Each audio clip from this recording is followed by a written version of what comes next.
Bismillahirrahmanirrahim. Assalamualaikum warahmatullahi wabarakatuh. Alhamdulillah, alhamdulillahirabbil alamin, wa bihi nasta'inu ala umuri dunya waddin. Assalatu wassalamu ala asyrafil anbiya'i wal mursalin wa ala alihi wa sahbihi ajma'in, amma ba'du. Yang saya hormati Bapak Ketua Pengurus Masjid Al-Huda, Bapak Sekretaris Bendahara, dan wabil khusus Al-Mukarram Bapak Imam. Mudah-mudahan semuanya dalam keadaan sehat selalu. Amin ya rabbal alamin. Yang saya hormati para tokoh masyarakat, mudah-mudahan selalu terus bermanfaat bagi masyarakat. Amin ya rabbal alamin. Yang saya hormati Bapak Ibu para jemaah yang insya Allah semuanya dimuliakan oleh Allah.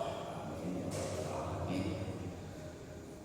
Pertama-tama marilah senantiasa kita memanjatkan puji serta syukur kehadirat Allah yang mana pada saat ini kita masih diberikan kesehatan, keselamatan, taufik, hidayah dan inayahnya sehingga kita dapat bersama-sama menuju rumah Allah ini melaksanakan kewajiban kita sebagai seorang muslim, yakni melaksanakan sholat subuh, dan alhamdulillah dapat kita laksanakan dengan berjamaah. Dilanjutkan dengan kajian ba'da subuh. Mudah-mudahan apa yang kita lakukan ini tercatat sebagai satu amal ibadah bagi kita semua. Amin ya rabbal alamin. Salawat beriring salam semoga senantiasa tercurah kepada junjungan kita Nabi besar Muhammad sallallahu alaihi wasallam, kepada keluarganya, kepada para sahabatnya, dan kepada para pengikut-pengikutnya. Mudah-mudahan dengan bacaan-bacaan sholawat yang selalu kita lanjutkan, kita nanti termasuk orang-orang yang akan mendapat syafaatnya. Amin ya rabbal alamin. Bapak Ibu para jamaah yang dimuliakan Allah, pada pagi hari ini, kemarin sore-sore saya siang agak sore kalau nggak salah dapat WA untuk ngisi di masjid ini. Dulu pernah pas di WA pas ada jadwal di luar di masjid Bangku Salam kalau nggak salah, jadi nggak bisa. Kemarin pas kebetulan kosong minggu ketiga, alhamdulillah bisa ngisi di sini. Dulu kalau nggak salah pernah saya itu terjadwal juga di sini, pernah ketemu dengan Bapak Mahyudin juga sebelum COVID. Nah, saya ingat dulu ada namanya Pak As'ad, katanya sudah ini ya. Nah, sering komunikasi saya dulu. Pas setelah COVID itu kan berhenti semua. Nah, sampai sekarang nggak gitu lagi. Pas COVID itu termasuk saya juga kena waktu itu, sempat nggak ini juga, sampai nggak sadar orang ngomong apa, sampai nggak tahu, terus pakai oksigen habis 60 besar. Tapi alhamdulillah bisa sembuh, bisa ini lagi berkiprah di masyarakat lagi. Mudah-mudahan kita semua dalam keadaan sehat. Kemudian pada pertemuan ini berarti mulai lagi pertemuan yang perkenalan lagi berarti ya. Kita akan mengkaji mengenai sholatul musafir, sholatnya orang musafir. Nah, ini karena berkaitan dengan masa-masa liburan. Kalau di kampus saat ini mahasiswa sedang kosong, pada pulang semua lagi libur, nilai sudah keluar semua. Kalaupun ada yang bermasalah biasanya nilainya jelek.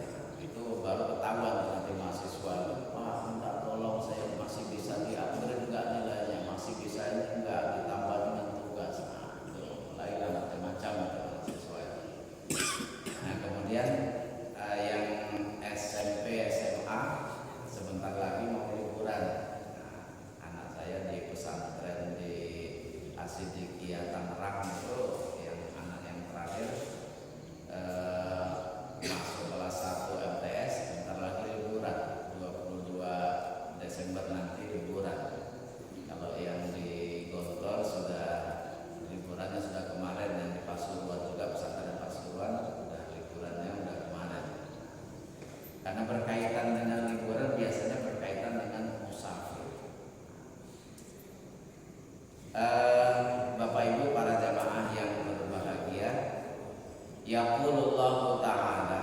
Nah, ini kalau kita pengajiannya ini menggunakan kitab supaya rujukannya jelas, dan saya lebih suka kalau pakai kitab, kitabnya dengan berbahasa Arab, jadi ini kan ada lengkap dengan dalil-dalilnya.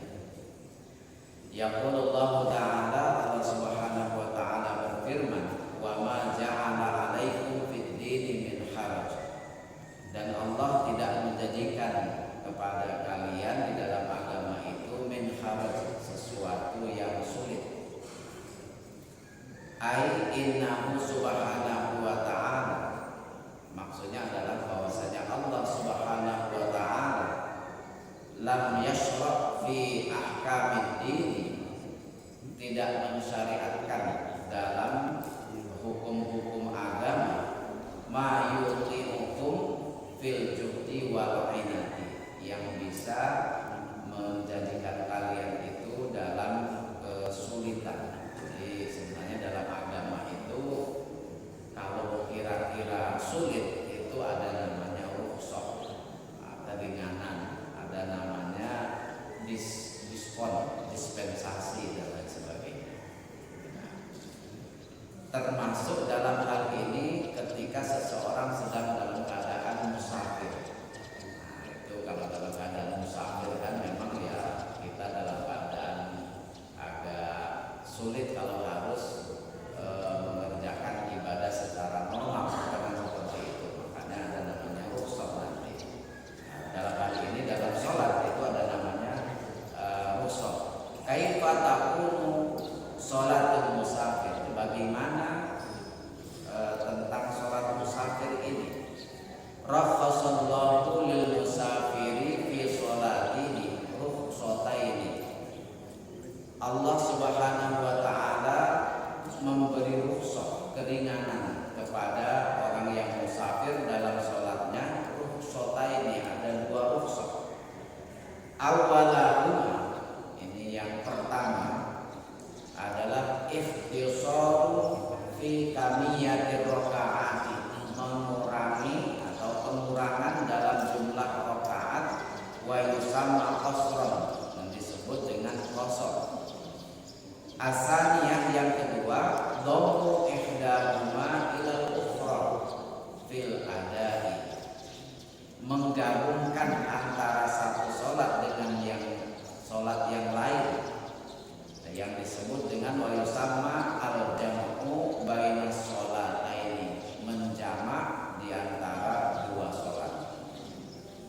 Nah, yang kita bahas ini pertama adalah al-qasru, sholat qasar. Apa itu sholat qasar? Huwa an tu'adda sholatu rubaiyatu kaz-zuhri wal asri wal isya'i, yakni melaksanakan atau dilaksanakan sholat yang 4 rakaat seperti zuhur, asar, dan isya. Rakaataini menjadi 2 rakaat, badalan min arba'in, sebagai pengganti dari 4 rakaat. Nanti ada syarat-syaratnya Bapak Ibu, tata caranya seperti apa nanti kita. Jadi tapi saya kira ini semua kosong dan ya mengurangi apa dari 4 menjadi 2, tapi kalau yang 3 tidak boleh. Nah, wal aslu fi masyru'iyatil qasri, adapun apa dalil pensyariatan sholat qasar ini itu adalah berdasarkan firman Allah dalam surah An-Nisa ayat 101. Wa idza darabtum fil ardi falaisa 'alaikum junahun an taqsuru minas sholati in khiftum ayyafinakumul ladzina kafaru. Ini apabila kalian dalam perjalanan di muka bumi dalam keadaan musafir maksudnya, maka tidak mengapa kalau kalian mengqashar salat. In khiftum apabila kalian takut ayyafinakumul ladzina kafaru, kalau sampai orang-orang kafir itu membuat fitnah. Nah, kalau lihat teks dari ayat ini seolah-olah tidak hanya menunjukkan kebolehan ketika dalam keadaan takut dengan orang-orang kafir. In khiftum ayyafinakumul ladzina kafaru, kalau kalian takut orang-orang kafir akan membuat fitnah, akan ngancam, akan membahayakan dan lain sebagainya. Melihat ayat ini, sahabat itu kemudian setelah Nabi wafat, setelah kondisi umat Islam sudah kuat, itu ada yang bertanya-tanya. Di antaranya adalah Ya'la bin Umayyah. Nah, ini dalam hadis yang diriwayatkan oleh Imam Muslim nomor hadis 686. Ya'la bin Umayyah itu berkata, qultu li Umar bin Khattab, saya bertanya kepada Umar bin Khattab, falaisa 'alaikum junahun an taqsuru minas sholati in khiftum ayyafinakumul ladzina kafaru. Mengenai ayat ini mengatakan bahwa tidak mengapa kalian itu mengqashar sholat kalau kalian takut dengan orang-orang kafir di perjalanan. Faqad aminan nas. Nah, sekarang kan kondisi umat Islam itu sudah aman, nggak perlu takut sama orang kafir, kata Ya'la bin Umayyah. Ini bertanya kepada Umar bin Khattab, wahai Umar, kalau lihat ayat ini kan qashar itu dibolehkan kalau misalnya kita takut dengan orang-orang kafir. Nah, kalau sekarang kita kan sudah kuat, nggak takut lagi dengan mereka. Nah, apakah masih boleh? Nah, kalau lihat teks itu, makanya kalau memahami ayat itu ada namanya asbabun nuzul, sebab-sebab turunnya ayat. Nah, dari sini kemudian faqala, maka Umar menjawab, ajibtu mimma ajabta minhu, saya juga pernah merasakan seperti itu, bingung, maksudnya bertanya-tanya. Ayat ini kan ketika orang-orang muslim takut sama orang kafir, nah sekarang kan sudah kuat, ini bagaimana? Nah, ternyata Umar pernah bertanya kepada Nabi, fasa'altu Rasulullah sallallahu alaihi wasallam an dzalika, maka saya bertanya kepada Nabi sallallahu alaihi wasallam mengenai itu, kata Umar bin Khattab. Faqala, maka kemudian Nabi bersabda, shadaqatun tasaddaqallahu biha alaikum faqbalu shadaqatahu. Rukhsah atau keringanan untuk mengqashar itu adalah shadaqatun, adalah satu sedekah yang disedekahkan oleh Allah kepada kalian. Faqbalu shadaqatahu, maka terimalah sedekahmu. Nah, berarti kalau nggak ada hadis ini, mungkin hukum sholat qashar sudah ini, karena nggak takut dengan orang kafir, berarti sudah nggak ini lagi, nggak boleh, harusnya begitu. Tapi karena ada hadis ini, maka tetap dibolehkan. Bahkan itu adalah sedekah dari Allah. Faqbalu shadaqatahu, maka terimalah sedekahnya. Nah, ini dalam, jadi kalau dalam istilah ulumul Quran itu ada tafsirul ayat bil hadis, menafsirkan ayat dari hadis. Jadi tafsir bil maksur, jadi menafsirkan ayat berdasarkan hadis. Wahada, dan hal ini ia dulu ala anna qasra sholati laisa khasan bi halil khawfi. Ini menunjukkan bahwa mengqasar sholat itu bukan khusus ketika dalam keadaan takut. Jadi kalau kita mau ke Jakarta bawa kendaraan, nah itu yang dibolehkan untuk mengqasar sholat meskipun sudah aman jalan. Wala budda li sihhatil qasri min mura'ati syurutit taliyati. Tetapi ketika mengqasar sholat itu ada syarat-syarat yang harus dipenuhi supaya sah. Nah, apa saja? Syarat yang pertama, antata'allaqa bi zimmatihi fis safari wa yu'addiha aidan fis safari. Mengenai qasar salat itu berkaitan dengan safar atau bepergian, sehingga pelaksanaannya juga ketika sedang bepergian. Fa kharaja biha syurutus sholati, fa kharaja biha asy-syurutu fa kharaja biha syarti as-sholatu allati dakhala waqtuha qabla an yusafira. Jadi karena ini berkaitan dengan bepergian atau musafir, maka tidak sah kalau qasar itu dilakukan qabla ayyusafir, kalau sebelum ia berangkat bermusafir.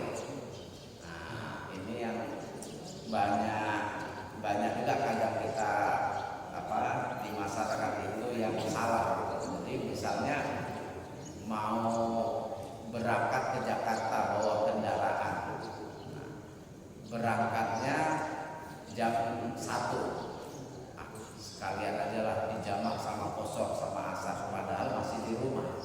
Nah, ini nggak boleh, karena namanya kosor dan jamak itu harus ketika dalam perjalanan, makanya harus berangkat dulu. Nah, nanti berapa jauh baru boleh dikosor, nah itu nanti ada lagi Pak. Jadi kalau masih di rumah itu nggak boleh. Jadi fa kharaja bihadza syarti as-sholatu allati dakhala waqtuha qabla an yusafira. Wa kharaja aidan as-sholatu allati dakhala waqtuha wa huwa musafir. Demikian juga sebaliknya, orang yang dalam keadaan musafir kemudian ia menuju pulang ke rumah, sampai di rumah, wah saya sholat asar sekalian kosong, padahal sudah sampai di rumah, itu nggak boleh karena sudah sampai di rumah. Nah, bukan lagi musafir. Nah, ini walakin lam yusalliha hatta raja'a ila baladihi fala yajuzu ay yusalliha aidan qasran. Kalau dia dalam keadaan musafir, bepergian dalam perjalanan, dia belum sholat, mungkin jam-jam 4 gitu ya, jam-jam 4 sore pulang, nanti aja sholatnya di rumah, dia nggak sholat di jalan gitu. Sampai di rumah, maka fala yajuzu ayyusalliha aidan qasran, dia enggak boleh mengqasar ketika sampai di rumah. Jadi kalau masih di jalan boleh, tapi ketika sudah sampai di rumah ya enggak boleh diqasar, harus sholat biasa. Nah, ini jangan sampai salah. Li'annahu hina adaiha laisa bi musafirin, karena ketika sampai di rumah itu namanya bukan musafir lagi. Wal qasru lil musafiri, adapun qasar itu khusus untuk orang musafir. Kemudian yang kedua syaratnya Bapak Ibu, ayyatajawaza suwarul baladi allati yusafiru minha. Ia boleh mengqasar sholat itu ketika sudah melampaui atau melewati surun. Kalau surun ini pagar atau batas lah, batas satu negara. Nah, balat itu bisa diartikan negara, bisa diartikan kecamatan, bisa diartikan kampung. Nah, biasanya orang ini kampung. Jadi ketika kita akan mengqashar sholat itu sudah harus melewati kampung itu.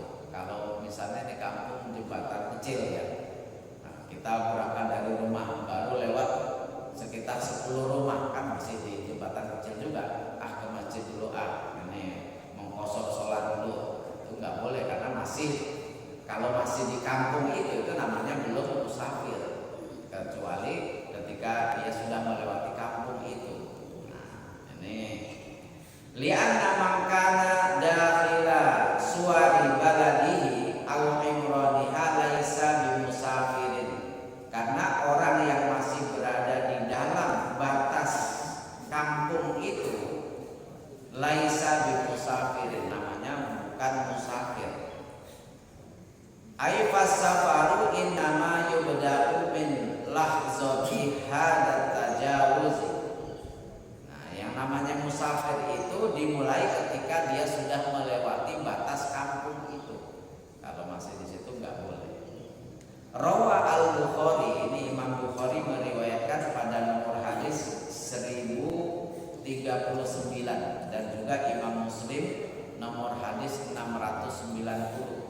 Kalau sudah diriwayatkan oleh Imam Bukhari, ini sudah sangat kuat sekali karena Imam Bukhari ini ketika mengumpulkan hadis Bapak Ibu ketat sekali untuk diseleksi menjadi hadis sahih, sehingga meskipun Imam Bukhari itu berhasil mengumpulkan 600.000 hadis, tetapi yang sahih itu cuman 4.000 hadis, 4.000-an, sangat dikit. Kalau dengan pengulangan sekitar 7.000-an.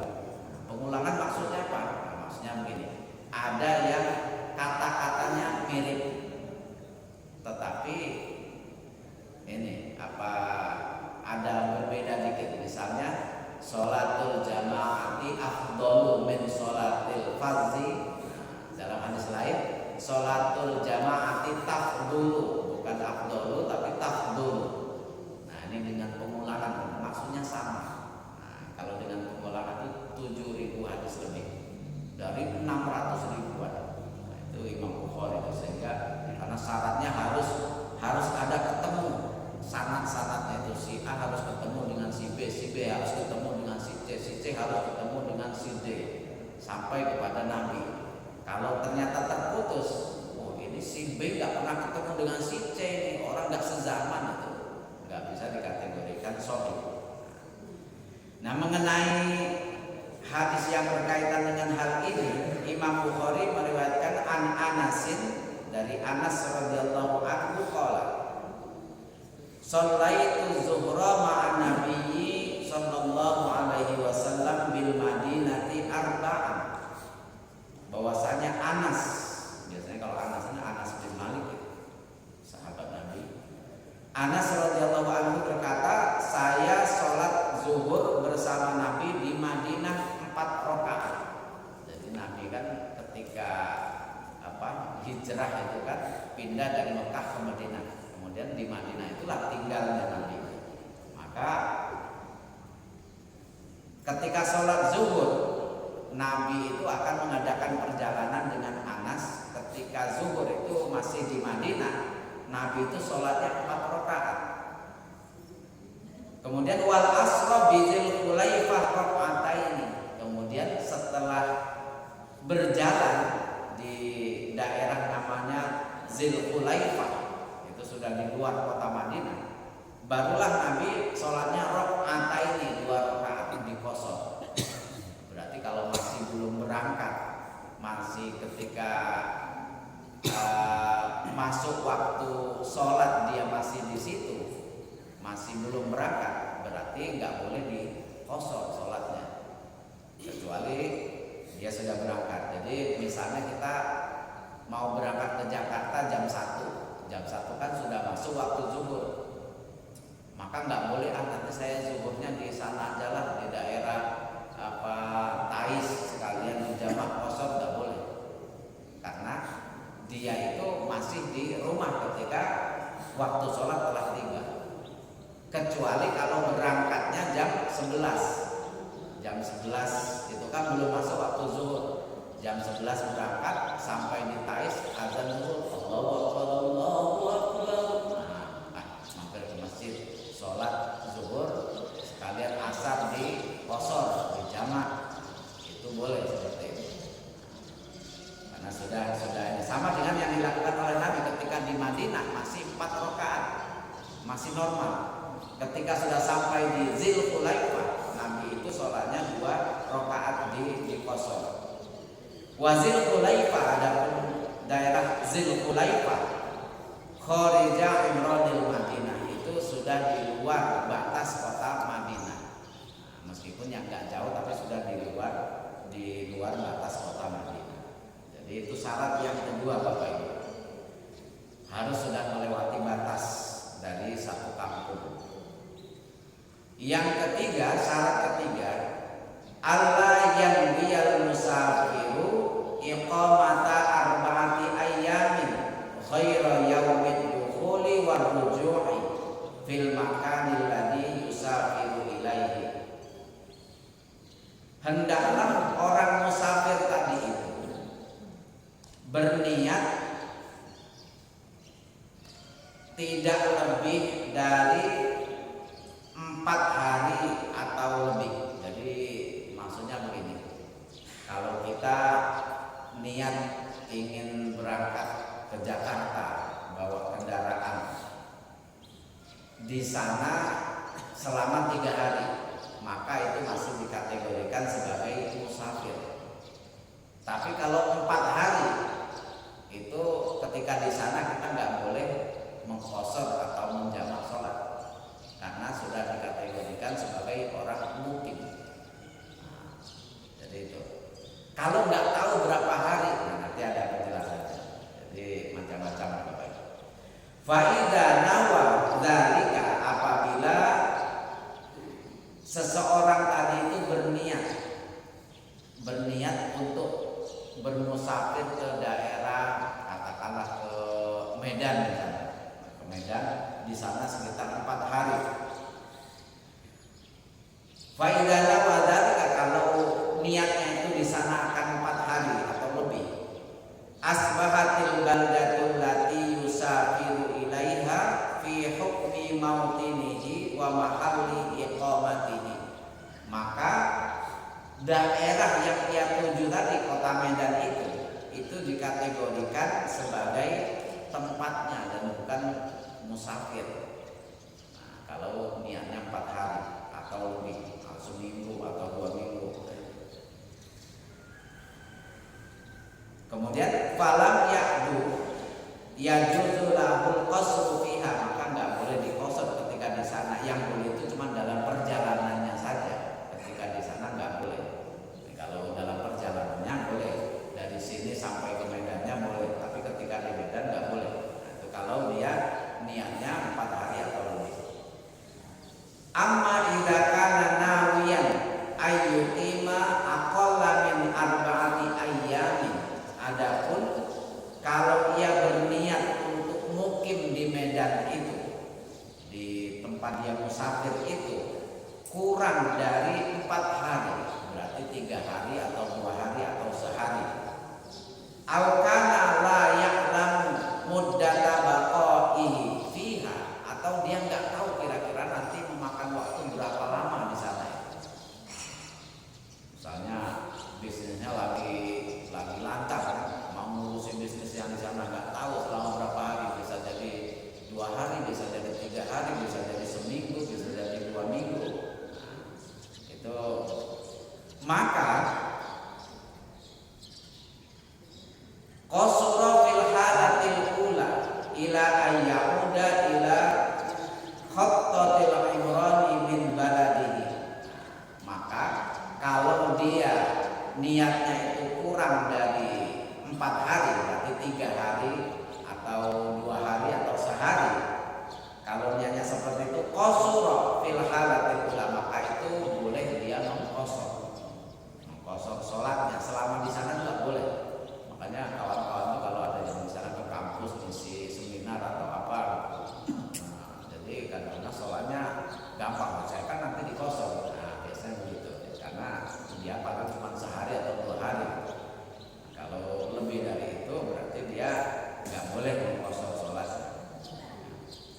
Kemudian wa qasura fil halati saniyati.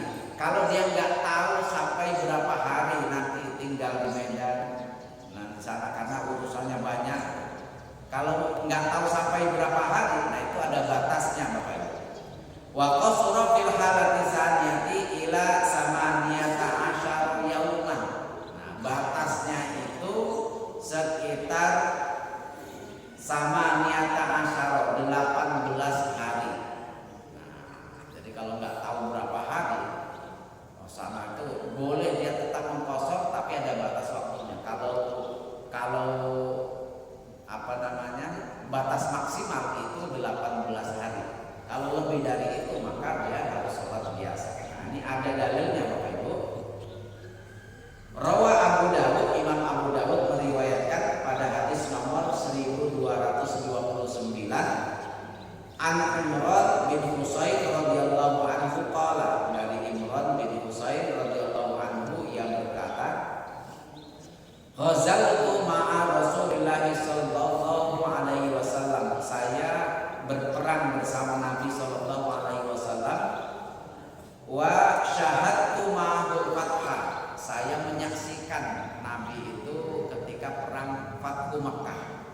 Ketika perang Fathu Makkah menaklukkan Makkah, ketika di Madinah posisi umat Islam sudah kuat, kemudian kan mereka mengadakan Fathu Makkah, pembebasan kota Makkah. Fa aqama bi Makkah samaniyata asyara lailatan. Nabi itu berada di kota Makkah itu samaniyata asyara itu 12 hari. La yusalli illa rak'ataini. Nabi itu samaniyata asyara itu 18 hari. Ketika Fathu Mekah itu kan nggak tahu itu ininya berapa lama di sana itu. Maka Nabi itu selama 18 hari. Faqama bi Makkah samaniyata asyarata lailatan. Nabi itu berada di Fathu Mekah, di kota Mekah, ketika menaklukkan Mekah itu 18 hari.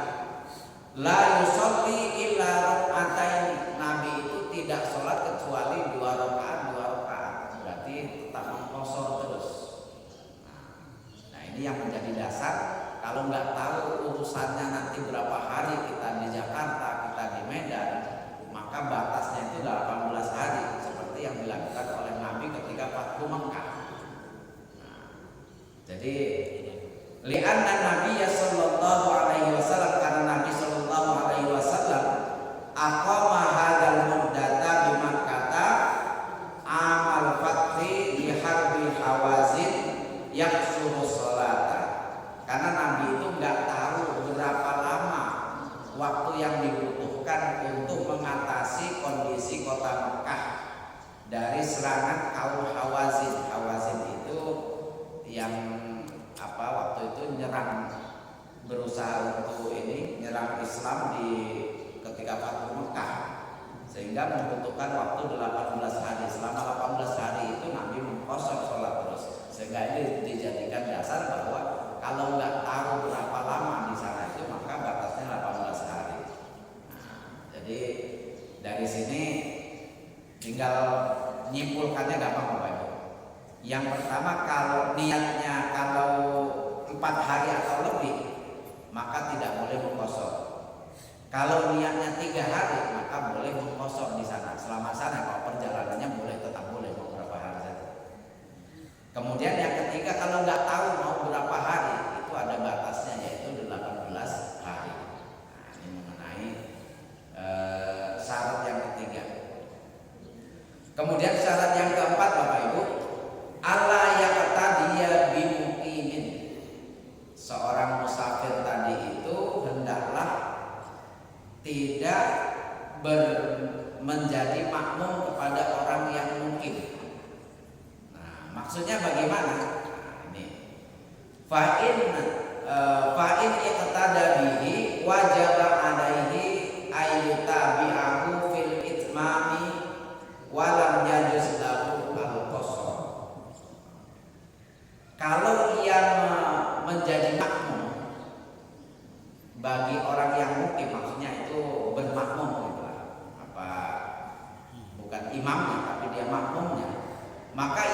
wajib mengikuti apa yang dilakukan oleh imam. Kalau 4 rakaat ya 4 rakaat. Jadi itu maksudnya. Nggak boleh misalnya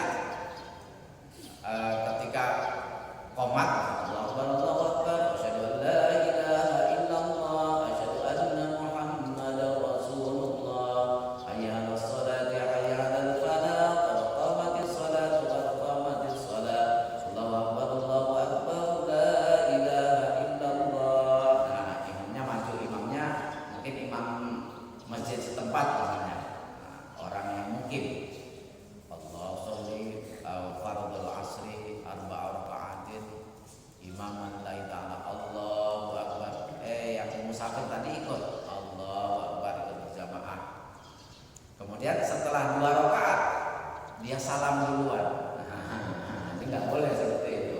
Harus menyempurnakan. Kalau mau seperti itu ya dia harus ikut imamnya 4 rakaat ya 4 rakaat gitu. Maksudnya seperti itu. Nggak boleh salam duluan. Ini nggak sah seperti itu. Kalau mau dikosor dia buat sholat sendiri. Tuh, nggak boleh berimam. Amal aksu, adapun kalau kebalikannya, orang yang musafir tadi jadi imamnya, fala mani'a minal qasri fihi, nggak apa-apa kalau dia mengkosor sholatnya. Jadi kalau yang musafir tadi jadi imam, nggak apa-apa dia tetap 2 rakaat. Setelah itu yang mungkin tadi yang jamaahnya melanjutkan, itu nggak apa-apa kalau seperti itu. Dalil dzalika marwahu Ahmad bi sanadin shahihin. Dalilnya adalah hadis yang diriwayatkan oleh Imam Ahmad sanadnya sahih an Ibnu Abbas radhiyallahu anhu, dari Ibnu Abbas radhiyallahu anhu. Annahu su'ila, bahwasanya Ibnu Abbas ditanya, ma balul musafir yusolli raka'ataini idza infarada wa arba'an idza tamma bi muqimin faqala tilka hiya sunnah. Bagaimana seorang musafir itu kalau ia sholat 2 rakaat kalau sendiri dan 4 rakaat kalau dia bermakmum jadi makmum. Faqala tilka hiya sunnah. Oh, enggak apa-apa, itu adalah sunnah. Juga banyak juga hadis-hadis yang lain. Ini masalah sholat qashar Bapak Ibu. Ini sebenarnya masih ada sholat jamaah lagi. Tapi partanya jauh dulu. Gimana ya? Ada berapa? Oh, kurang ya. Waktunya masih ada ya. Kita lanjut Bapak Ibu kalau gitu. Ini tentang jamaah juga.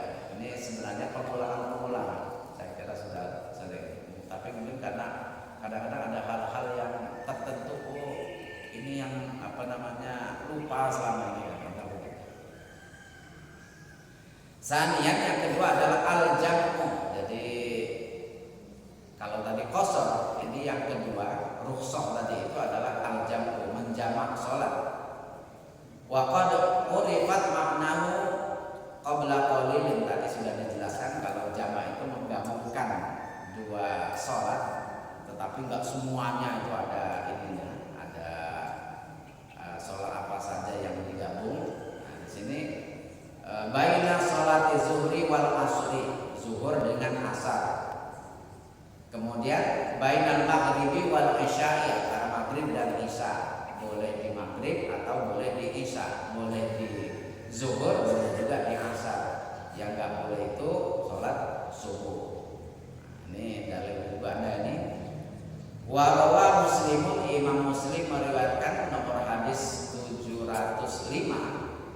Anna Nabiyya sallallahu alaihi wasallam, bahwasanya Nabi sallallahu alaihi wasallam jama'a baina sholati fi safaratin, menjamak sholat dalam sebuah perjalanan, dalam suatu perjalanan. Safarnaha fi ghazwati Tabuk, kami dalam perjalanan itu ketika akan perang Tabuk. Fajama'a baina zuhri wal asri, maka Nabi menjamak antara sholat zuhur dan asar. Wal maghribi wal isya'i, menjamak sholat maghrib dan isya. Kemudian wayan qasimu jam'u sholati ila qismaini, menjamak sholat itu dua bagian.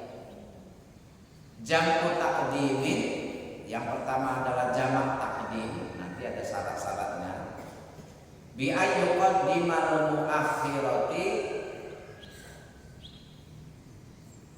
ila waqtil ula, bi ayyuqaddimal muakhirata ila waqtil ula, dengan mendahulukan sholatnya itu di waktu yang pertama, misalnya zuhur dengan asar. Kalau jamak takdim itu berarti waktu zuhur. Wajib takhirin, yang kedua adalah jamak takhir, diakhirkan, berarti pada waktu sholat yang kedua. Kalau zuhur dengan asar di waktu asar, kalau maghrib dengan isya berarti di waktu sholat isya. Rawa Abu Dawud, Imam Abu Dawud meriwayatkan pada nomor hadis 1208, wa Tirmizi, dan juga Imam Tirmizi pada nomor hadis 553, wa ghairuhuma, dan juga yang lainnya. An Mu'az radhiyallahu anhu, dari Mu'az radhiyallahu anhu, anna Nabiyya sallallahu alaihi wasallam kana fi ghazwati Tabuk idza irtahala qabla an tarfa'a syamsu akhara zuhra. Bahwasanya Nabi sallallahu alaihi wasallam apabila ketika ia pergi pada perang Tabuk, kalau ia berangkat sebelum matahari tinggi, akhara zuhra, mengakhirkan sholat zuhur, berarti jamak takhir. Wa idza irtahala ba'da zaidi syamsi, kalau berangkatnya itu setelah agak siang, sholat zuhra wal asra jami'an summa sara, maka Nabi itu sholat zuhur dan asar sekalian, kemudian Nabi berjalan. Wa kana idza irtahala qabla al-maghrib, kalau Nabi itu berangkatnya sebelum maghrib, akharul maghriba, mengakhirkan sholat maghrib, berarti jamak takhir di waktu isya berarti. Hatta yusolliyaha ma'al isya, sehingga ia sholatnya itu berbarengan dengan sholat isya. Jamak takhir dan jamak takdim. Jamak takdim, takdim takhir, takhir itu akhir, itu takdim itu di awal. Nah, ini mengenai sholat-sholat yang boleh dijamak itu, as-sholawatul lati yujma'u bainaha, sholat-sholat yang dijamak itu adalah zuhur dengan asar, maghrib dengan isya. Fala yasihu ayajma'a subha ma'a ma qablahu aw ba'dahu, maka enggak boleh menjamak sholat subuh dengan sholat sebelumnya atau sholat sesudahnya. Jadi kalau sholat subuh enggak boleh dijamak. Kama la yajma'u bainal asri wal maghribi, sebagaimana juga enggak boleh menjamak sholat asar dengan sholat maghrib, itu juga enggak boleh, meskipun waktunya kadang bisa berdekatan. Mengenai jamak ini, kalau jamak takdim dan jamak takhir itu ada beberapa yang harus kita ketahui syarat-syaratnya, Bapak Ibu. Ya, ini syurutu jamak takdim, syarat-syarat jamak takdim. Nah, kalau kita jamak takdim berarti kalau zuhur dengan asar berarti di waktu zuhur. Nah, ini ada syarat-syaratnya. Awalan, syarat yang pertama, at-tartibu bainahuma, harus tertib. Harus tertib maksudnya berurutan, zuhur dulu baru asar. Kalau jamak takdim di awal, di sholat yang pertama.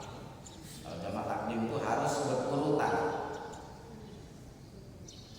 Bi ayyabda'a sholata al-ula sahibatal waqti summa yatba'uha bil ukhra, dengan memulai sholat yang pertama dulu, yaitu sholat zuhur dulu, baru sholat isya diiringi dengan sholat yang kedua.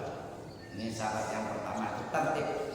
Yang kedua, saniyan ayyan hiya jam'a saniyati ma'al ula qabla faraghihi minas sholatil ula. Yang kedua, hendaklah seseorang tadi itu berniat untuk menjamak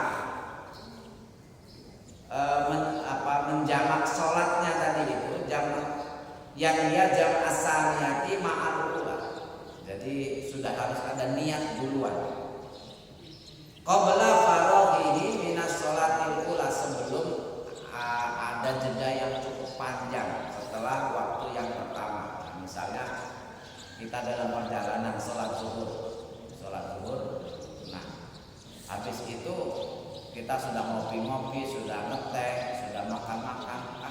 Zaman sekarang sama asar lah biar ini. Nah, itu nggak boleh. Itu karena ada jeda waktu yang cukup panjang. Tapi kalau memang mau dijamak, maka waktunya harus beriringan, harus segera dilakukan sholat asar setelah sholat zuhurnya. Nah, itu kalau jamak takdim. Walakin yusatu antakuna niyatu ma'a takbiratil ihrami biha.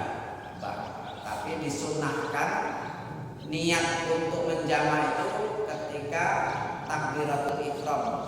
Jadi pada sholat zuhur mungkin tadinya belum terpikiran kita akan menjamak. Ketika sudah wudhu, apa sekalian aja dijamak sholat dengan sholat asar. Jadi ketika takbiratul ihram itu niatnya itu usolli fardhu zuhri arba rakaatin majmu'an ilal asri lillahi ta'ala. Itu apa ketika takbiratul ihram Allahu akbar, itu niatnya seperti itu. Kemudian salisan yang ketiga, al-muwalatu bainahuma. Al-muwalatu bainahuma, muwalat ini yang nggak boleh diselingi dengan apa perbuatan yang lain. Maksudnya adalah bi ayyubadira ila saniyati faur, hendaklah segera melaksanakan sholat yang kedua secara langsung. Jadi nggak boleh diselingi dengan apa perbuatan lain yang nggak berkaitan dengan sholat. La yufarriqu bainahuma bi syai'in min zikrin, tidak dipisahkan antara sholat zuhur dan asar tadi itu ketika kita menjamak. Min zikrin, dengan zikir-zikir. Jadi jangan habis sholat zuhur astagfirullahaladzim astagfirullahaladzim alladzi la ilaha illa huwal hayyul qayyum wa atubu ilaihi. Allahu akbar, baru zikir-zikir Allahu akbar. Nah, seperti itu nggak boleh diselingi seperti itu. Jadi harus langsung min zikrin aw sunnatin, dan juga nggak boleh diselingi dengan sholat sunnah. Sholat sunnah ba'da zuhur baru nanti pas sholat asarnya jamaknya, nggak boleh. Jadi harus segera. Aw sunnatin aw ghairi dzalik. Fa in farraqa bainahuma bi syai'in tawilin urfan, kalau ada pemisah apa diselingi sama zikir-zikir atau apa kegiatan lain yang kira-kira waktunya agak panjang, kalau seperti itu maka batal jamak, maka sholat jamaknya menjadi batal. Berarti nanti harus ketika datang waktu asar harus sholat asar lagi. Wa wajaba ta'khiruha ila waqtiha, maka sholat asar tadi harus dilaksanakan ketika sudah waktunya nanti, karena berarti sudah batal jamaknya. Rawa al-Bukhari, Imam Bukhari meriwayatkan pada nomor hadis 1041 an Ibnu Umar radhiyallahu anhu, qala dari Ibnu Umar radhiyallahu anhu, ia berkata, ra'aitu Nabiyya sallallahu alaihi wasallam, saya melihat Nabi sallallahu alaihi wasallam, idza ahjara husairu yuakhirul maghriba fa yusalliha salasan, apabila ia dalam perjalanan mengakhirkan sholat maghrib, fayusalliha salasan, kemudian Nabi sholat maghrib itu 3 rakaat, summa yusallima, kemudian Nabi salam, summa qallama yalbasu hatta yuqimal isya, kemudian tidak lama setelah itu Nabi langsung berdiri lagi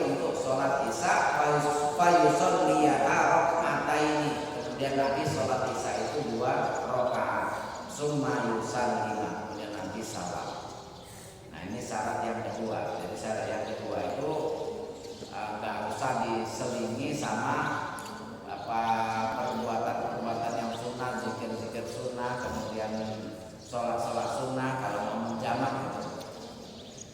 Rabi'an yang keempat, ayyaduma safarihi ila talabbusihi bisaniyati ay fala yadru ayu salaiha ila baladi asna'iha. Ini hampir sama dengan yang tadi.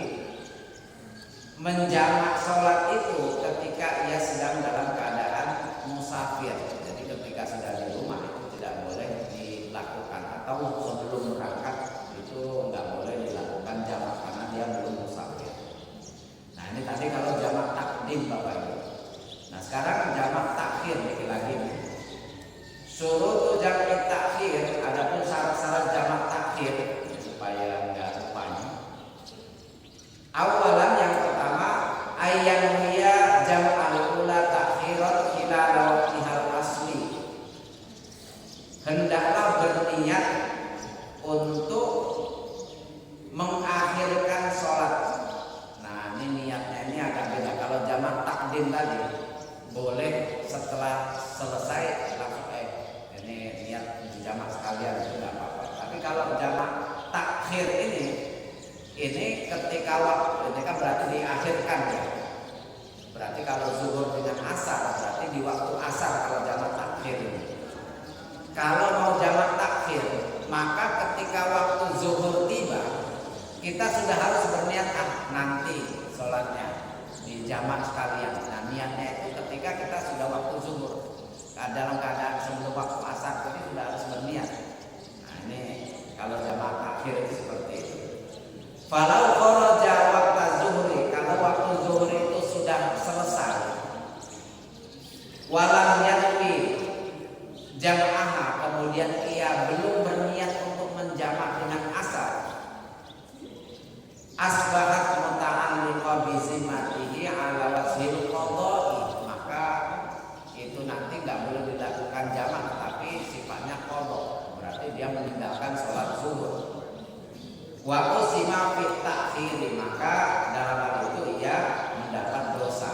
Jadi niatnya itu harus ketika waktu zuhur tadi itu. Saya memang ini sudah datang waktu zuhur tapi saya berniat akan mengakhirkan sholat ini.